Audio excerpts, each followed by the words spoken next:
गया है वो पाया जाता है पहला शमूएल की पुस्तक उसका 5 अध्याय और उसके 1 पद से लेकर के उसके 12 पद तक।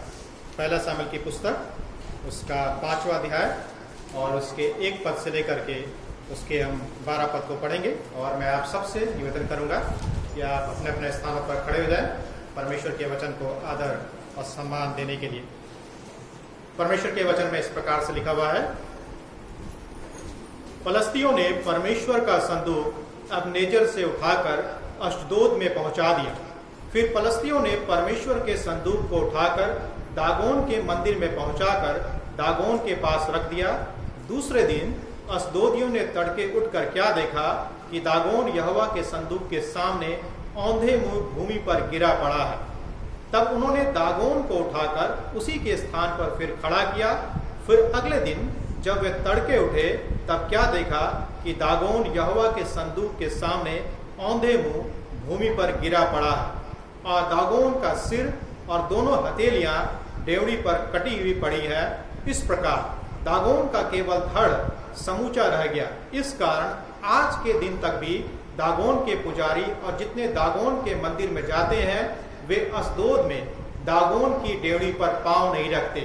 तब यहोवा का हाथ अश्दोदियों के ऊपर भारी पड़ा और वह उन्हें नष्ट करने लगा और उसने अश्दोद और उसके आसपास के लोगों के गिल्टियां निकाली। यह हाल देखकर अश्दोद के लोगों ने कहा, इजराइल के देवता का संदूक हमारे मध्य में रहने नहीं पाएगा, क्योंकि उसका हाथ हम पर और हमारे देवता दागोन पर कठोरता के साथ पड़ा है। तब उन्होंने फलस्तियों के सब सरदारों को बुलवा भेजा और उनसे पूछा, हम इजराइल के देवता के संदूक से क्या करें? वे बोले, इजराइल के देवता का संदूक घुमाकर गत नगर में पहुंचाया जाए। अतः उन्होंने इजराइल के परमेश्वर के संदूक को घुमाकर गत में पहुंचा दिया। जब वे उसको घुमाकर वहां पहुंचे तो यूं हुआ कि यहोवा का हाथ उस नगर के विरुद्ध ऐसा उठा कि उसमें अत्यंत बड़ी हलचल मच गई और उसने छोटे से बड़े तक उस नगर के सब लोगों को मारा और उनके गिल्टियां निकलने लगी। तब उन्होंने परमेश्वर का संदूक एक्रोन को भेजा और ज्यों ही परमेश्वर का संदूक एक्रोन में पहुंचा त्यों ही एक्रोनी यह कहकर चिल्लाने लगे, इजराइल के देवता का संदूक घुमाकर हमारे पास इसलिए पहुंचाया गया है कि हम और हमारे लोगों को मरवा डाले। तब उन्होंने फलस्तियों के सब सरदारों को इकट्ठा किया और उनसे कहा, इजराइल के देवता के संदूक को निकाल दो कि वह अपने स्थान पर लौट जाए और हमको और हमारे लोगों को मार डालने ना पाए। उस समस्त नगर में तो मृत्यु के भय की हलचल मच रही थी और परमेश्वर का हाथ वहां बहुत भारी पड़ा था और जो मनुष्य ना मरे वे भी गिल्टियों के मारे पड़े रहे और नगर की चिल्लाहट आकाश तक पहुंची। यह परमेश्वर का जीवित वचन है। आप अपने स्थानों पर बैठ सकते हैं। परमेश्वर पिता, हम धन्यवाद करते हैं आपके जीवित वचन के लिए। धन्यवाद करते हैं परमेश्वर पिता, आपका वचन जब भी बोला जाता है, जब भी प्रचार किया जाता है, वो फल को लाता है, क्योंकि आपने अपने वचन में स्वयं कहा है कि जो वचन मेरे मुख से निकलता है वो कभी भी खाली नहीं लौटता है। होने दीजिए परमेश्वर पिता कि जब हम आपके वचन को सुनते हैं, ना सिर्फ हम सुने, ना सिर्फ हम उस पर ध्यान दें, लेकिन प्रभु जी हम उसको अपने जीवन में स्थान दे सके, ताकि आपकी इच्छाएं जो सिद्ध है और भली है और हमारे जीवन के लिए उत्तम है, उसके अनुसार हम कार्य करने वाले हो सके। हम आपकी सहायता चाहते हैं, मदद चाहते हैं, पवित्र आत्मा की सामर्थ को चाहते हैं, आपके वचन को समझने के लिए, सीखने के लिए, जानने के लिए। हमारे मन जो भटक सकते हैं, इधर उधर जा सकते हैं, उन सब से प्रभु जी आप हम सबको बचा कर रखें। प्रार्थना को प्रभु यीशु मसीह के नाम से मांगते हैं, आमीन। जैसा कि हमने पिछले सप्ताह देखा कि इस कहानी में जो हम देखते आ रहे हैं और इस खंड में जिसको अभी आपके सामने पढ़ा गया, इसमें शमूएल का वर्णन नहीं है। 4 अध्याय का यदि हम बात करें, 5 अध्याय की हम बात करें और 6 अध्याय की बात करें तो 4, 5 और 6 अध्याय में हम शमूएल के वर्णन को नहीं पाते हैं। उसके बदले में कहानी जो है विशेष करके परमेश्वर के जो वाचा का जो संदूक है उस पर क्या है वो केंद्रित है। इसीलिए जब इजरायलियों ने युद्ध में वाचा के संदूक को खो दिया और वाचा के संदूक पर कब्जा होते हुए देखा तो वे बहुत ही आश्चर्य में क्या हो गए, पड़ गए। क्योंकि क्या हुआ, जो परमेश्वर के जो शत्रु थे या इजरायलियों के जो शत्रु थे, जो फलस्ती लोग थे, उन्होंने वाचा के संदूक को अपने देश में वो क्या कर लिए, ले आए। हम जानते हैं कि परमेश्वर परमेश्वर है और वो अपनी देखभाल अच्छे से कर सकता है। हम मनुष्यों को अपनी देखभाल करने के लिए किसी न किसी व्यक्ति की आवश्यकता पड़ती है। कई दफा जीवन में हम सोचते हैं कि हमें मेरी या मुझे या मेरी स्वयं की देखभाल करने के लिए किसी भी मनुष्य की आवश्यकता नहीं है। नहीं, परमेश्वर ने हमें और आपको एक दूसरे के ऊपर क्या बनाया है, निर्भर बनाया है। लेकिन परमेश्वर के साथ ऐसी बात नहीं है। परमेश्वर परमेश्वर है और वह अपनी देखभाल वो स्वयं कर सकता है, लेकिन हम और आप ऐसा नहीं कर सकते हैं, जैसा कि हम और आप उस पर क्या करते हैं, विश्वास करते हैं और उसके बारे में हम जानते हैं। जब संदूक फलस्तियों के देश में रहता है तो वो इस बात को प्रकट करता है कि परमेश्वर को आपकी देखभाल की, मेरी देखभाल की या किसी और के देखभाल की आवश्यकता नहीं है। परमेश्वर अपना देखभाल करने में स्वयं ही सक्षम है, क्योंकि वो परमेश्वर है। हम और आप सृष्टि हैं और परमेश्वर क्या है, सृष्टिकर्ता परमेश्वर है। एक सामान्य शीर्षक के अंतर्गत हम 3 बातों को देखेंगे और जो शीर्षक है वो इस प्रकार से है, फलस्तियों पर संदूक का श्राप। फलस्तियों पर संदूक का श्राप। जो पहली बात है वो इस प्रकार से है, परमेश्वर पूरे ब्रह्मांड का परमेश्वर है। परमेश्वर पूरे ब्रह्मांड का परमेश्वर है, यानी वो पूरे विश्व का परमेश्वर है। और पहले और दूसरे पद में हम इस बात को क्या करते हैं, देखते हैं। प्रेरितों के काम 17 अध्याय के 24 पद में इस प्रकार से लिखा हुआ है, परमेश्वर जिसने दुनिया और उसमें सब कुछ जो हमें दिखाई देता है उसको बनाया है। स्वर्ग और पृथ्वी का परमेश्वर होने के नाते परमेश्वर मनुष्य के द्वारा बनाए गए हाथों के मंदिरों में या भवनों में नहीं रहता है।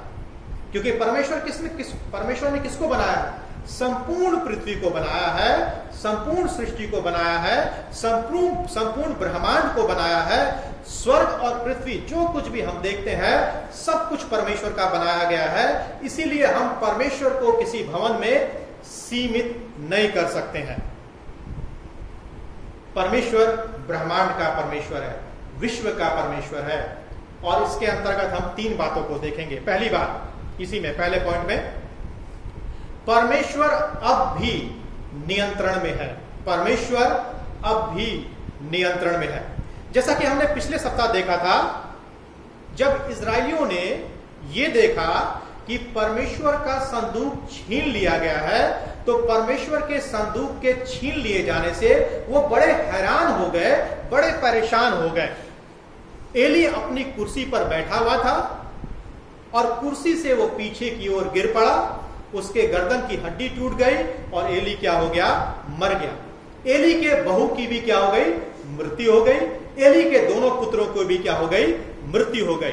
संदूक के कब्जे से पूरा इजराइल देश, पूरा इजराइल राष्ट्र और पूरी इजरायली जाति शोक में क्या हो गई, डूब गई, दुख में पड़ गई। लेकिन एक बात ध्यान दीजिएगा, इन सारी घटनाओं ने परमेश्वर को हैरान नहीं किया और ना ही परमेश्वर को परेशान किया। इजराइल जाति हैरान थी, इजराइल जाति परेशान थी, एली के घराने के लोग परेशान थे, बाकी लोग परेशान थे, लेकिन इस घटना ने परमेश्वर को रत्ती भर भी परेशान नहीं किया। रत्ती भर भी परमेश्वर हैरान नहीं हुआ। परमेश्वर को मालूम था कि ऐसा ही होगा युद्ध में। परमेश्वर को मालूम था कि फलस्ती लोग वाचा के संदूक पर क्या कर लेंगे, कब्जा जमा लेंगे। क्यों? क्योंकि परमेश्वर ने ही उनको अनुमति दी थी। यदि परमेश्वर अनुमति नहीं देता तो मजाल था कि फलस्ती लोग परमेश्वर के संदूक पर कब्जा जमा लेते, नहीं जमा पाते। लेकिन परमेश्वर ने ऐसा करने की अनुमति दी, इसीलिए फलस्ती लोग वाचा के संदूक पर क्या करने लगे, कब्जा जमाने लगे। परमेश्वर ने उसे ऐसा करने की क्यों अनुमति दी? यह सब इजरायलियों को उनके पापों के कारण से था। परमेश्वर इजरायलियों को अनुशासित करना चाहता था और फलस्तियों को अपनी शक्ति दिखाना चाहता था। इसीलिए ये सारी घटनाएं परमेश्वर की योजना का हिस्सा थी। कई दफा परमेश्वर ऐसा ही हमारे जीवन में भी करता है। कई दफा जब हम परमेश्वर से दूर हो जाते हैं, परमेश्वर की उपस्थिति से दूर चले जाते हैं, परमेश्वर की उपस्थिति हमारे जीवन से दूर हो जाती है, परमेश्वर भी हमारे जीवन को सही करने के लिए कुछ इसी प्रकार से करता है।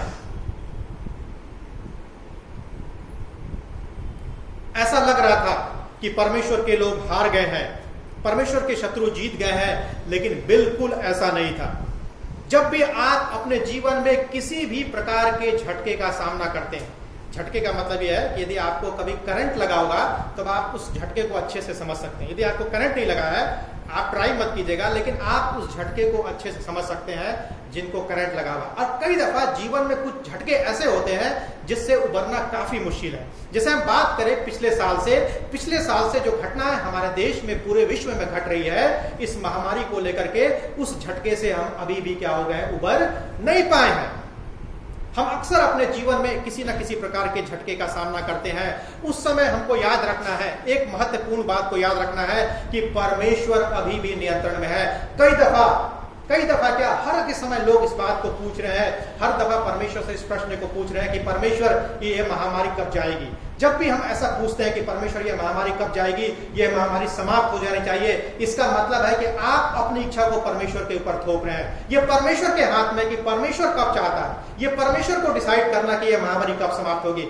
आप डिसाइड नहीं कर सकते, आप निर्णय नहीं ले सकते हैं कि परमेश्वर इस महामारी को समाप्त कर दे। परमेश्वर नियंत्रण में है। यदि ये महामारी समाप्त हो तब भी परमेश्वर नियंत्रण में है, और यदि ये महामारी समाप्त ना हो तब भी परमेश्वर नियंत्रण में है। हमको सोचना है, हमको अपने जीवन को सही करने की आवश्यकता है। परमेश्वर ब्रह्मांड का परमेश्वर है और वो फलस्तियों के कार्यों से हैरान नहीं था। दूसरी बात इसी पॉइंट में, पहले पॉइंट में, परमेश्वर, संपूर्ण पृथ्वी परमेश्वर की है। संपूर्ण पृथ्वी परमेश्वर की है। परमेश्वर जो है उसको हम भूगोल में सीमित नहीं कर सकते, ठीक है। परमेश्वर को एक क्षेत्र में, एक जगह में, एक भवन में, एक घर में हम परमेश्वर को सीमित नहीं कर सकते। जब फलस्तियों ने वाचा के संदूक पर कब्जा कर लिया तो वो बड़े गर्व के साथ, बड़े घमंड के साथ वाचा के संदूक को अपने यहां पर ले आए। पहले उन्होंने वाचा के संदूक को कहां पहुंचाया? एबनेजर में पहुंचाया। इजरायलियों की छावनी से निकाल करके उन्होंने परमेश्वर के संदूक को एबनेजर में पहुंचाया। उसके बाद अशदोद नगर में ले गए, उसके बाद उसको गत नगर में ले गए, और उन्होंने सोचा यदि वे वाचा के संदूक को अपने घर में ले जाएंगे तो जो परमेश्वर का न्याय उनके ऊपर आ रहा है वो क्या हो जाएगा? रुक जाएगा। लेकिन जहां भी वो वाचा के संदूक को ले गए, परमेश्वर का न्याय उनके ऊपर आता रहा। इसीलिए उन्होंने क्या किया? उन्होंने आगे वाचा के संदूक को उत्तर दिशा की ओर एक रोंड में ले गए, लेकिन इसका भी कोई फायदा नहीं हुआ, कोई भी इसका फर्क नहीं पड़ा। जहां भी वो वाचा के संदूक को ले गए, परमेश्वर ने वहीं पर उनको मारा। परमेश्वर ने अपना न्याय वहीं पर उनको दिखाया, क्योंकि परमेश्वर भूगोल में, परमेश्वर को आप भूगोल में या किसी घर में या किसी क्षेत्र में आप सीमित नहीं कर सकते हैं। कई दफा हम परमेश्वर को अपने जीवन के किन्हीं क्षेत्रों में सीमित कर देते हैं। परमेश्वर हमारे लिए ऐसा है कि ऐसा लगता है कि जब जरूरत है तो परमेश्वर को निकाल लिया, जब जरूरत नहीं है तो परमेश्वर को क्या कर दिया? वापस रख दिया। नहीं, हम परमेश्वर को अपने जीवन में सीमित नहीं कर सकते हैं। लेकिन कई दफा हम मसीही लोग, हम विश्वासी लोग परमेश्वर को अपने जीवन में सीमित कर देते हैं।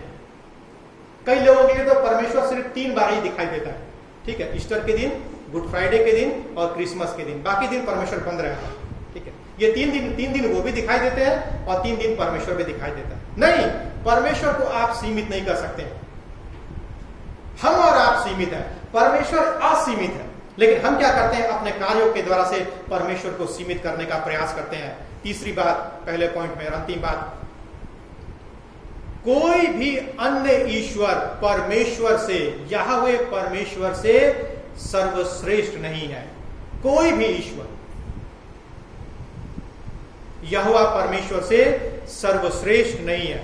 जब फलस्तियों ने परमेश्वर के संदूक को अशदोद में लाया और अपने देवता दागोन के मंदिर में रखा, तब उन्होंने क्या सोचा कि उन्होंने इजराइल के परमेश्वर को क्या कर दिया है? पराजित कर दिया। इजराइल के परमेश्वर को उन्होंने क्या कर दिया है? हरा दिया। क्योंकि उस समय काल में शत्रुओं के देवता को पकड़ना विजय का प्रतीक था। तो जब उन्होंने वाचा के संदूक पर कब्जा कर लिया, तो उन्होंने क्या सोचा कि उन्होंने परमेश्वर को कब्जा में कर लिया, परमेश्वर को अपने कब्जे में कर लिया है, और उनके लिए वो बड़े घमंड की बात थी। इसीलिए वो वाचा के संदूक को लाकर उन्होंने क्या कर दिया? दागोन के मंदिर में रख दिया, ताकि दागोन को यह दिखाए, हे देवता दागोन, देख हमने तेरे शत्रु को और अपने शत्रुओं के परमेश्वर को क्या कर लिया है? कब्जे में कर लिया है। उनके लिए वो विजय का संकेत था। दागोन की यदि हम बात करें, ये दागोन कौन था? पुराने नियम के समय में दागोन एक प्रसिद्ध देवता था, और कुछ लोग मानते हैं उसको बाल का पिता मानते हैं। जैसे कि हम पुराने नियम की पुस्तक में देखते हैं बाल के बारे में, तो दागोन को बाल का क्या माना जाता है? पिता माना जाता है। फलस्तियों ने संदूक को अपने देवता दागोन के भवन में रखा, लेकिन हम जानते हैं कि क्या हुआ। झूठे ईश्वरों से, झूठे देवताओं से यहोवा परमेश्वर को कोई भी खतरा नहीं। संसार के झूठे ईश्वर, संसार के झूठे देवता परमेश्वर के सामने कुछ भी नहीं है। पौलुस पहला कुरिन्थियों 8 अध्याय के 4 पद में कहता है, हम जानते हैं कि प्रतिमा संसार में कुछ भी नहीं है, और एक को छोड़ और कोई परमेश्वर नहीं। जब दागोन के साथ या दागोन के मंदिर में परमेश्वर के संदूक को रखा गया, तो परमेश्वर नहीं डरा, क्योंकि परमेश्वर सारी पृथ्वी का परमेश्वर है। परमेश्वर नहीं डरा, परमेश्वर को डरने की जरूरत नहीं। दूसरी बात, परमेश्वर को मनुष्य की सहायता की आवश्यकता नहीं है। परमेश्वर को मनुष्य की सहायता की आवश्यकता नहीं है। 3 और 4 पद के अनुसार प्रेरितों के काम 17 अध्याय के 25 पद कहता है इस प्रकार से कि ना ही वह मानव हाथों से सेवा लेता है या सेवा करवाता है, और ना ही उसे किसी चीज की आवश्यकता है, क्योंकि वह सभी मानव जाति को जीवन और श्वास देता है। तो परमेश्वर को मनुष्य की आवश्यकता नहीं, आपको और मुझे परमेश्वर की आवश्यकता है। यह अलग बात है कि हम अपने जीवन में परमेश्वर की आवश्यकता को महसूस नहीं करते। हम अपने जीवन में परमेश्वर की आवश्यकता को कब महसूस करते हैं? जब हमारे जीवन में संकट आता है, जब हमारे जीवन में बीमारी के रूप में परेशानियां आती है, जब हमारे जीवन में किसी अन्य प्रकार की परेशानी आती है, तब हम परमेश्वर को याद करते हैं। अन्यथा हम परमेश्वर को अपने जीवन में सीमित कर देते हैं, बंद करके रख देते हैं। इसमें भी हम 2 बातों को देखेंगे दूसरे पॉइंट में। परमेश्वर को मनुष्य की आवश्यकता नहीं, उसके अंतर्गत पहली जो बात है, परमेश्वर को हमें उसके निगरानी की आवश्यकता नहीं। परमेश्वर को हमारी निगरानी की या देखभाल की आवश्यकता नहीं है।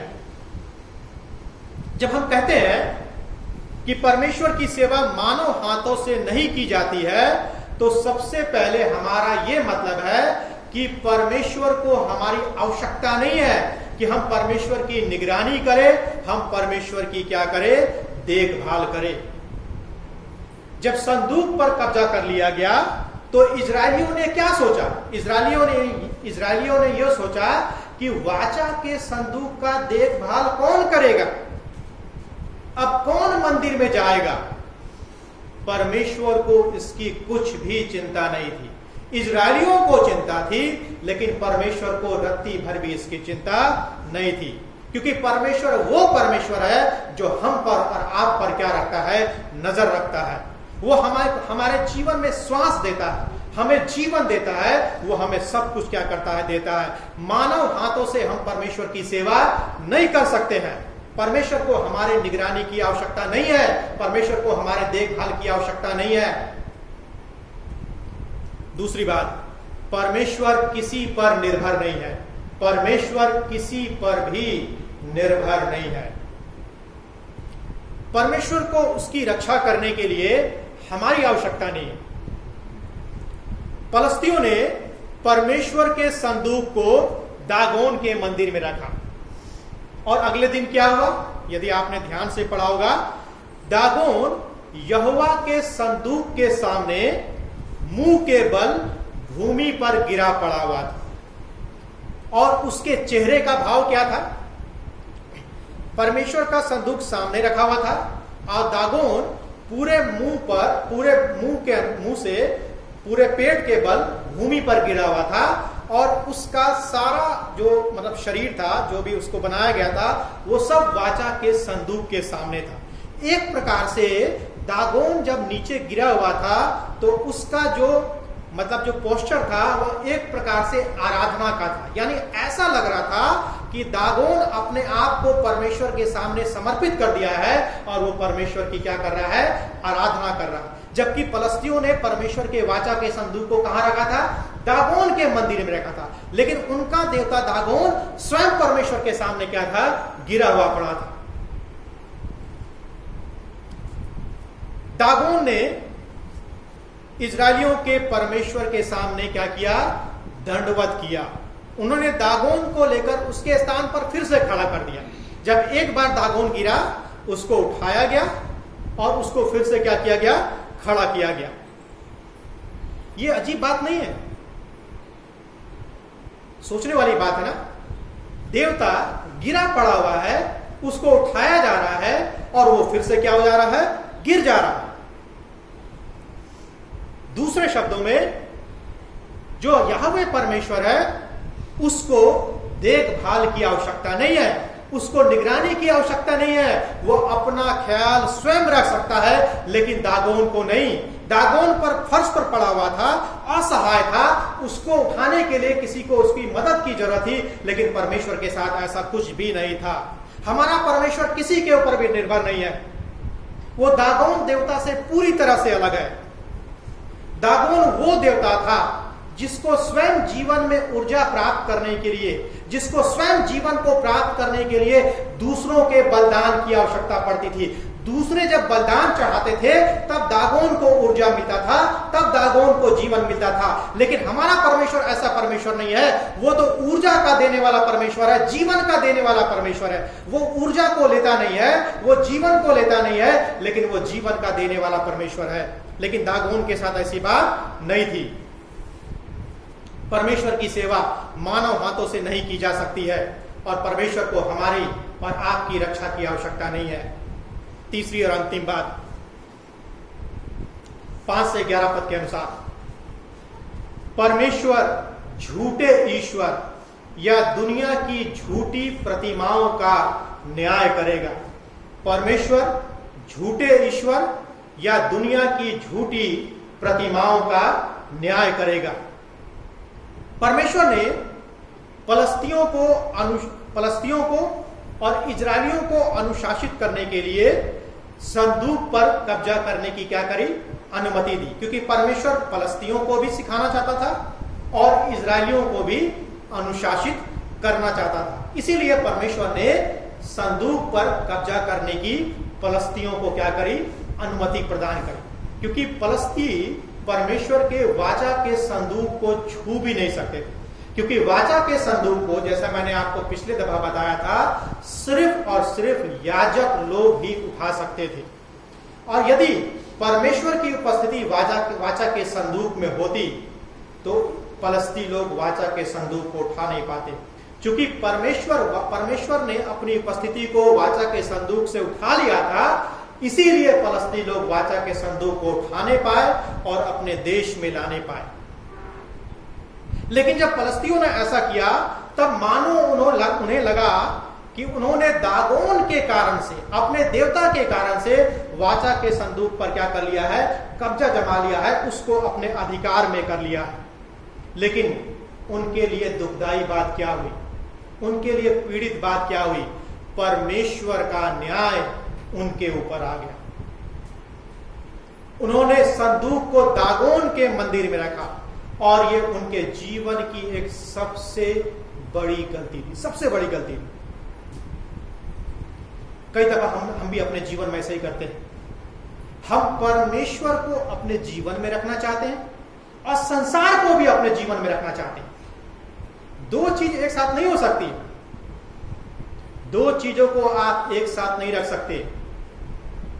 किसी ने एक उदाहरण को दिया है, हम सब जानते हैं मछली को। मछली कहां रहती है? पानी के अंदर में रहती है। यदि मैं आपसे पूछूं इसमें आश्चर्य की बात क्या है, मछली पानी के अंदर में रहती है, तो आप बहुत सारी चीजें बोल सकते हैं, लेकिन एक चीज शायद उस पर आपका ध्यान ना जाए। मछली पानी के अंदर में तो रहती है, लेकिन पानी मछली के अंदर में नहीं रहता। कभी सोचा आपने? मछली पानी के अंदर में रहती है, लेकिन पानी मछली के अंदर में नहीं रहता। हम संसार में रहते हैं, लेकिन संसार हमारे जीवन में भी रहता है, और हम चाहते हैं कि हम परमेश्वर भी हमारे जीवन में रहे। ऐसा नहीं हो सकता। बाइबल का परमेश्वर ऐसा नहीं है। आप दो स्वामियों की सेवा नहीं कर सकते कि परमेश्वर को भी रख लिया, संसार को भी रख लिया, और संसार के झूठे ईश्वर और देव देवताओं को भी आपने अपने जीवन में रख लिया। बाइबल का परमेश्वर ऐसा परमेश्वर नहीं है। पौलुस अपने वचन में कहता है, तुम परमेश्वर के कटोरे और दुष्ट आत्माओं के कटोरे दोनों में से नहीं पी सकते। एक ही कटोरों में से आप क्या कर सकते हैं? पी सकते हैं। और जब परमेश्वर के वाचा के संदूक को दागोन के मंदिर में रखा गया, ये उनके जीवन की सबसे बड़ी गलती थी। आपको देखना है कि आप अपने जीवन में कौन सी गलती को कर रहे हैं। क्या आप भी ऐसा ही करने का प्रयास कर रहे हैं अपने जीवन में? क्योंकि 10 आज्ञाओं में क्या लिखा हुआ था कि तुम मेरे सामने किसी और देवता को ना रखना, क्योंकि जीवित परमेश्वर अपनी महिमा किसी दूसरे के साथ साझा नहीं करता है। 4 पद में हम क्या देखते हैं कि दागोन यहोवा के संदूक के सामने भूमि पर मुंह के बल गिरा पड़ा हुआ था। उसका सिर और हाथ टूटकर दहलीज पर पड़ा हुआ था, केवल उसका शरीर रह गया था। अगले दिन फिर वही हुआ। परमेश्वर फलस्तियों को क्या दिखा रहा था? परमेश्वर फलस्तियों को जो कुछ भी दिखा रहा था, वो ये बता रहा था, ये संयोग नहीं है, ये अचानक से नहीं हो गया। इससे भी बड़ी और बुरी बात क्या थी कि जब अंतिम बार दागोन संदूक के सामने गिर पड़ा, तो उसकी गर्दन भी टूट गई और उसका हाथ भी क्या हो गया? टूट गया। दागोन को किस रूप में दिखाया था यहोवा के सामने? कि वो दीन हो गया, असहाय हो गया, अपने आप से अपनी सहायता नहीं कर पा रहा है। और यह दिखाया गया कि परमेश्वर ने दागोन का न्याय किया। वैसे ही परमेश्वर भी संसार की उन सारी झूठी प्रतिमाओं का न्याय करेगा, और उन प्रतिमाओं का भी न्याय करेगा जिनको हमने अपने जीवन में जगह दिया है, परमेश्वर से ज्यादा महत्व दिया है। याद रखें, यदि आपने परमेश्वर से ज्यादा किसी और चीज को अपने जीवन में महत्व दिया है, परमेश्वर उन सारी चीजों का न्याय करेगा। कभी कभी बहुत सारी चीजें ऐसी होती हैं जिनको हम अपने जीवन में परमेश्वर के सामने रख देते हैं। हम परमेश्वर को पीछे कर देते हैं और अपने जीवन में उन सब चीजों को सामने रख देते हैं। एक स्किट करते हैं हम लोग। कभी कभी एक कुर्सी होती है, कुर्सी पर हम प्रभु यीशु मसीह को बैठा देते हैं, एक व्यक्ति को बैठा देते हैं जिसके चेस्ट पर लिखा होता है प्रभु यीशु मसीह। इधर बगल में एक व्यक्ति को खड़ा करते हैं जिसके ऊपर लिखा होता है झूठ, दूसरे व्यक्ति के ऊपर व्यभिचार, दूसरे व्यक्ति के ऊपर चोरी। इस प्रकार झूठ आता है, ठीक है। वो व्यक्ति एक प्रकार से कुर्सी है, और वो व्यक्ति जो बैठा हुआ है उसका जीवन है, और उसके अंदर प्रभु यीशु मसीह है। लेकिन जब झूठ उसके जीवन में प्रवेश करता है तो वो बोलता है एक प्रकार से, प्रभु यीशु मसीह थोड़ा सा खसके, प्रभु यीशु मसीह थोड़ा सा खसक जाते हैं। क्यों? क्योंकि आपने प्रभु यीशु मसीह को भसका दिया और झूठ को अपने जीवन में आपने प्रवेश करने दे दिया। फिर कभी ऐसा होता है कि व्यभिचार आता है, आप बोलते हैं प्रभु यीशु मसीह थोड़ा सा और खसक जाइए, प्रभु यीशु मसीह कुर्सी से थोड़ा और खसक जाते हैं, व्यभिचार आपके जीवन में प्रवेश कर लिया। फिर कुछ और चीजें आपके जीवन में प्रवेश करती हैं, और अंत में आप प्रभु यीशु मसीह को कुर्सी से क्या कर देते हैं? हटा देते हैं, और आपके जीवन में पूरी तरह से क्या प्रवेश कर जाता है? झूठ, चोरी, ईर्ष्या, व्यभिचार, ये सब आपके जीवन में क्या हो जाती हैं? प्रवेश कर जाती हैं, और आप अपने जीवन में प्रभु यीशु मसीह को हटा देते हैं, और आप अपने जीवन में इन सारी चीजों को अपने सामने क्या कर देते हैं? रख देते हैं। यदि आप अपने जीवन में ऐसा करते हैं, यदि आप अपने जीवन में प्रभु यीशु मसीह से ज्यादा, परमेश्वर के वचन से ज्यादा, उसके आत्मा से ज्यादा, उसकी इच्छाओं से ज्यादा किसी और चीज को महत्व देते हैं, तो परमेश्वर आपका भी न्याय करेगा, क्योंकि आप संसार की प्रतिमाओं को अपने जीवन में क्या कर रहे हैं? स्थान दे रहे हैं। हमें परमेश्वर की आराधना करनी है, संसार की प्रतिमाओं की नहीं। इसमें भी दो बातें हैं। परमेश्वर उन सब का न्याय करेगा जो उसके विरोध में खड़े होंगे। परमेश्वर उन सब का न्याय करेगा जो उसके विरोध में खड़े होंगे। 6 से 11 पद के अनुसार लिखा हुआ है, जैसा मैंने आपको बताया, पहले परमेश्वर संसार की झूठी प्रतिमाओं का न्याय करेगा, और दूसरी बात, परमेश्वर उन सब का भी न्याय करेगा जो उसके विरोध में खड़े होंगे। आप बोल सकते हैं हम तो परमेश्वर के विरोध में खड़े नहीं होते हैं। कैसे नहीं खड़े होते? जब हम संसार की झूठी प्रतिमाओं को अपने जीवन में स्थान दे रहे हैं, तो क्या हम परमेश्वर के विरोध में खड़े नहीं हो रहे हैं? हो रहे हैं खड़े परमेश्वर के विरोध में। पहला सामुएल 2 अध्याय के 10 पद में हन्ना का गीत, यदि आपको याद होगा, हन्ना ने अपने गीत को इस बात को कहकर बंद किया, जो लोग यहोवा का विरोध करते हैं वे चकनाचूर हो जाएंगे। लिखा हुआ, जो लोग यहोवा का विरोध करते हैं वो चकनाचूर हो जाएंगे। इस गीत को, इस वाक्य को कहकर हन्ना ने अपने गीत को क्या किया था? समाप्त किया था और बोला था, जो लोग यहोवा का विरोध करते हैं वे चकनाचूर हो जाएंगे। वो आकाश से उन पर गरजेगा, यहोवा की पृथ्वी की छोर तक उनका न्याय करेगा। इसलिए हम देखते हैं कि परमेश्वर ने पलस्तियों के अहंकार को दूर करने के लिए, पलस्तियों के घमंड को तोड़ने के लिए, उनके बीच में परमेश्वर क्या करता है? गिलटियों को भेजता है। परमेश्वर उनका न्याय करता है। 6 से 8 पद में हम क्या देखते हैं? अश्दोद के लोगों ने संदूक पर कब्जा करने के लिए, अश्दोद के लोगों ने जब संदूक पर कब्जा कर लिया और जब परमेश्वर का न्याय उनके ऊपर आया, तब उन्होंने इस बात को पहचाना, हमने गलती करी है, और इसी कारण से परमेश्वर का न्याय हमारे ऊपर आया है। तब उन्होंने क्या किया?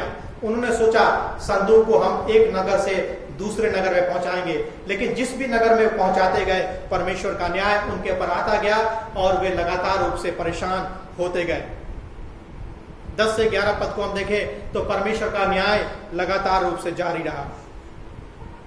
अब फलस्तीन लोग क्या कर रहे थे? एक तरफ उनको गिल्टियां निकल रही थी, दूसरी तरफ वो महामारी से भी ग्रसित हो गए, प्लेग उनके मध्य में आ गया। अब वे लोग बेताब थे, अब वे लोग बेचैन हो गए। वे अब पूछ नहीं रहे थे कि हम क्या करें। पहले उन्होंने वाचा के संदूक के बारे में क्या पूछा? हम क्या करें? अब वे क्या बोल रहे हैं? संदूक को भेज दो। पहले जब संदूक को कब्जा करके ले आए तब उन्होंने पूछा कि हम संदूक से क्या करें। अब जब न्याय उनके ऊपर आ रहा है तो वो क्या बोल रहे हैं? संदूक को भेज दो, यहां से संदूक को निकाल दो। इससे पहले कि हम सभी लोग मर जाएं, इसे वापस अपने स्थान में भेज दो। फलस्तियों ने 3 बार संदूक को हिलाने की कोशिश की और हर बार हालात वे यहोवा के हाथ में पड़ गए थे।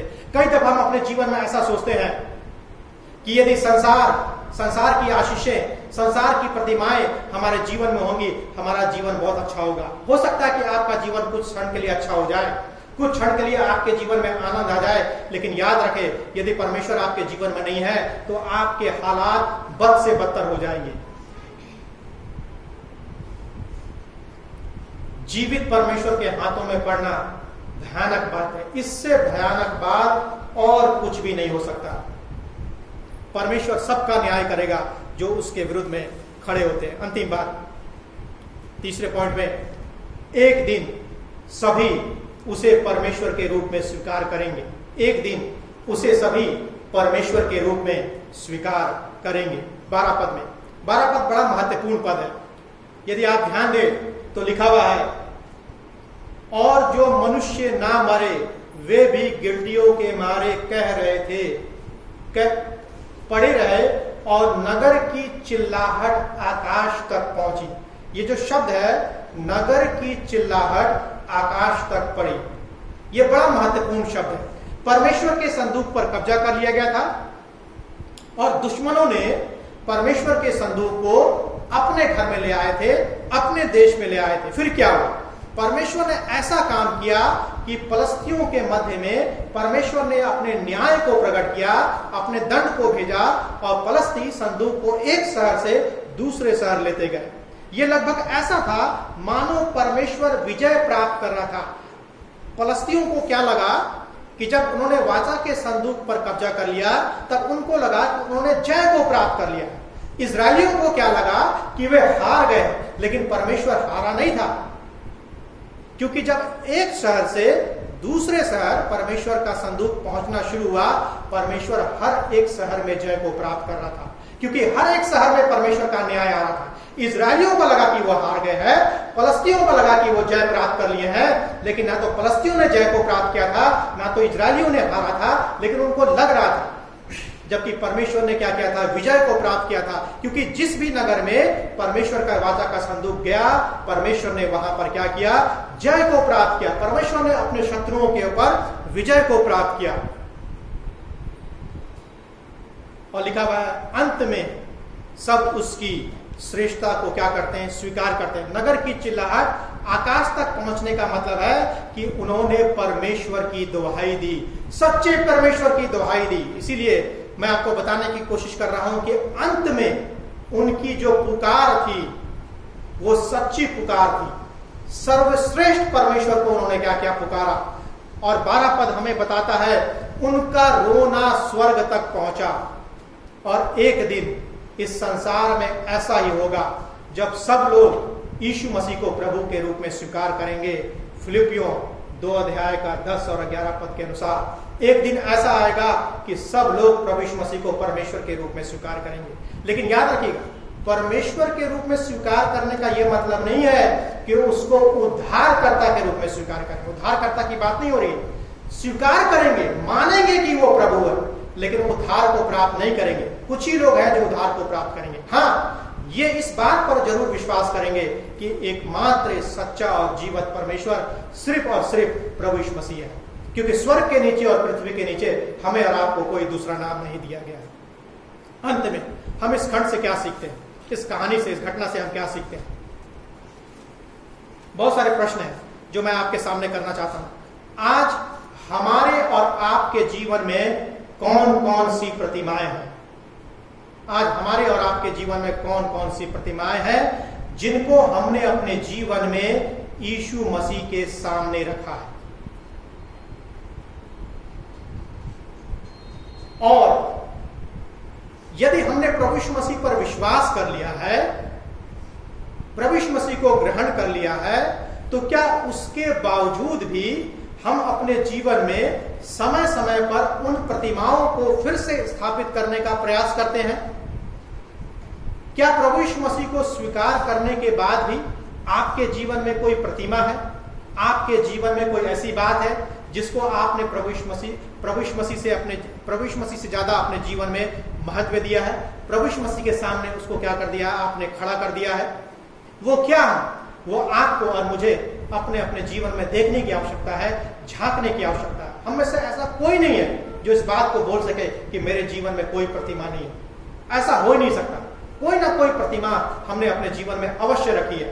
चाहे वो हमारा धन क्यों ना, चाहे वो हमारा घमंड क्यों ना, चाहे वो हमारा एजुकेशन क्यों ना, चाहे वो हमारी पदवी क्यों ना, चाहे वो हमारी जाति क्यों ना, कोई भी चीज ऐसा है जिसके ऊपर हम घमंड करते हैं, वो हमारे जीवन की क्या है? एक प्रकार से प्रतिमा है।